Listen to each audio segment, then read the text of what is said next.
good evening mga kadogo, Mr. Dogo Style TV po. Okay, meron tayong itatakinap ngayong gabi about sa katanungan ni Ma'am Gean ng Masbate. Isa po siyang certified na dog lover. Bakit ko po nasabi? Friend ko po yun sa ating Facebook and member po ng ating grupo ng Siberian Husky Breed Metro Manila PH. So nakikita ko yung sistema niya sa mga alaga niya. Kaya ganito po, no? Meron po siyang concern doon. This time ako yung nag-message sa kanya kasi meron siyang reels. Nagtatanong siya tungkol doon sa kanyang alaga. May bago siyang alaga. Gulo na ito ni Kobe. May bago siyang alaga which is wala raw kagalaganang kumain. Ano ba daw ang dapat gawin? Sa tagal niya raw dog lover, ngayon siya naka-experience ng talagang talagang sobrang walang gana pero kumakain naman within a day. Okay? Sa mga ganong bagay po, sa experience ko, minessage ko po siya. Sabi ko, itry niya tong sistema ko. Okay? Remember, galing po tayo sa Siberian Husky. Mostly sa Siberian Husky, talaga picky eater yan. Pero yung kanya, siguro, consider picky eater pa rin, kaya lang isang beses lang daw sa isang araw kumain, kumakain kumakain, healthy pa rin. So, binigyan ko siya, tuturuan ko ngayon si ma'am kung paano maganda. Ginagawa ko po ito na sa mga picky eater ko noon. Malay natin, maging effective to kay ma'am. Kasi halos isang beses lang kumain, again, kumakain, isang beses kumain, pero isa hindi pa naman ubos, pero busog naman. Dahil marami naman yung pinakakain mo. Ganito mama, ako kasi sa mga picky eater ko ito, hindi po, yun at yun ang pinapakain ko sa kanila, pa-iba-iba. Para hindi sila nagsasawa. Hindi naman po magsasabi kung ano yung pa-iba-iba na yun. Hindi naman po tayo mayaman, ano? Pero bakit ko nasabi pa-iba-iba? Sabihin yun, tayo pa-iba-iba yung lasa niya. Isa po yun sa paraan ko. Kasi pag puro yung diet, nagsasawa. Lalo na kung picky eater. Cage na po yun, ha? Kailangan mahalin pagkain, basta masustansya lang. Alam naman po natin kung ano masustansya. Okay, isa po yun. At isa sa importanteng technique ko, pag picky eater po sa kaso, hindi po ako nagpapakain ng 3 times a day. Tama po na rin din dito, twice na day. Yung ibang araw po, once lang. Pero si Mom, once, pero wala pa rin gana, no? Ako talaga twice lang. Maga, tsaka gabi.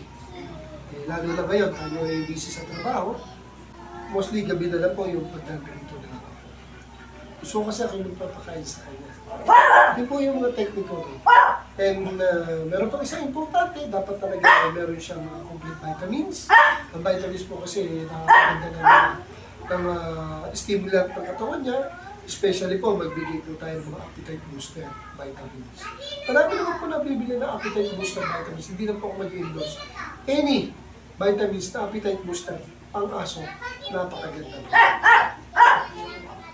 Honestly po, may ginagamit ako appetite booster pang tao.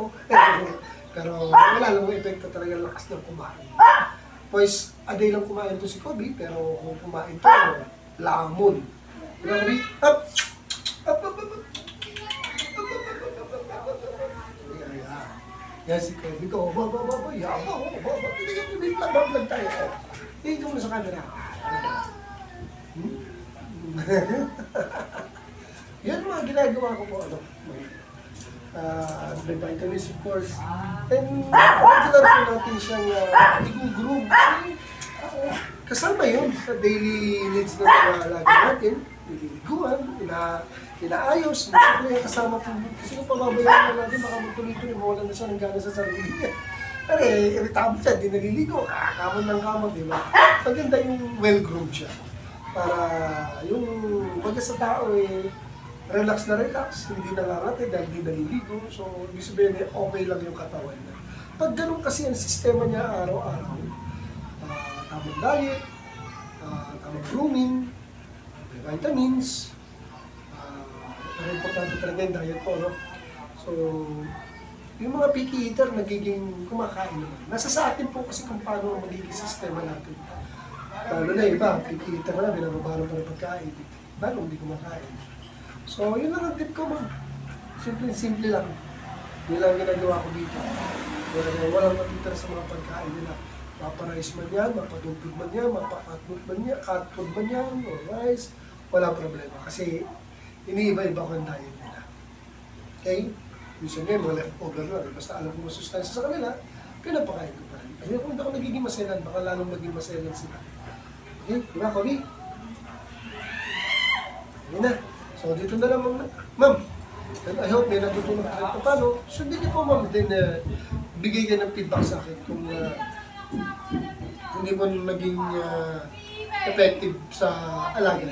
Kaya nga, maasahan ko yan, ma'am. So, dito na lang ako, Mr. Gomez na TV. God bless, and until next time. Thank you for watching.